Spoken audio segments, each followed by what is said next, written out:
Para full pa rin. Eh, ano? Para maganda pa. Bawas na yan ako na. Katong chicken. Last one.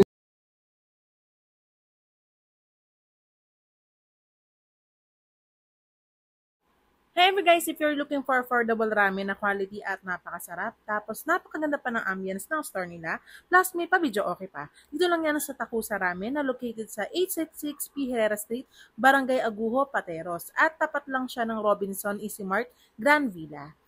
May private room din sila na 3,000 pesos lang na consumable na siya ng 3 hours at may enjoy mo dito dahil meron silang pa-video okay at full air condition pa. Pagpasok ko dito ay una ko napansin na ang ganda talaga ng store nila, maaliwalas plus malawak pa.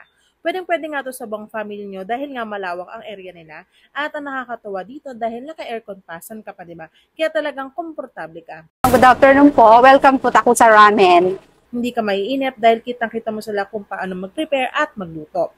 Nag-serve lang naman sila dito ng iba't ibang klase ng Japanese food na talagang hindi ka magsisisi dahil authentic to na mararamdaman mo ang flavors at vibes ng Japan. Pero kung bet mo naman ng inasal, meron din sila dito na Filipino-Mexican chicken inasal ng 1-in-1. Meron lang naman sila dito ang katsukare, pork tonkatsu, gyoza, buy one take one na cheesy beef, spicy cheese, chicken teriyaki, katsudon, ebi tempura, at iba't ibang flavors ng ramen like tantanmen, shoyu, hakata, at madami pang iba. Dito tayo ngayon sa Takusa Ramen Shop. Ayan, sa sobrang daming pagpipilian dito.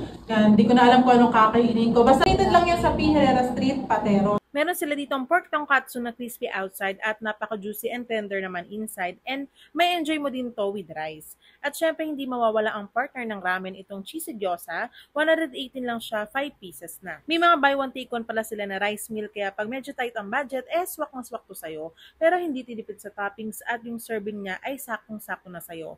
Meron silang cheesy beef at spicy cheesy beef. Meron din sila dito na hindi buy one take one, itong chicken teriyaki na 128 pesos lang at katsu doon nila na 158 pesos lang. Meron din silang katsukare na 168 pesos. Tingnan nyo naman kung gaano kadami ang serving nila. Panalo talaga. At itong ramen nila na napaka-the best, dinadayo talaga to dahil sa napaka-quality at authentic na ramen nila. Lalo na itong tantanmen nila na isa sa mga bestseller, ang broth nito ay napakalasa talaga. Lasang-lasa mo yung peanut paste ay grabe, nagbe-blend talaga. Ang perfect na para sa akin. Katong chicken. Last one. Mag-gyoza pa lang last one. Gyoza. Full pa rin. Eh, ano? Para maganda pa rin tignan.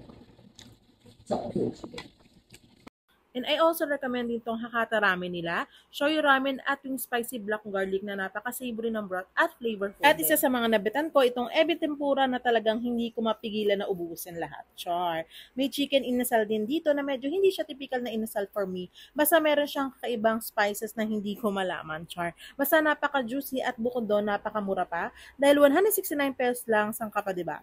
Kaya kung gusto mo dumayo dito, huwag ka na magdalawang isip pa, arat na dito sa Takusa Ramen. Ayos pa guys. Thank you for watching. Bye!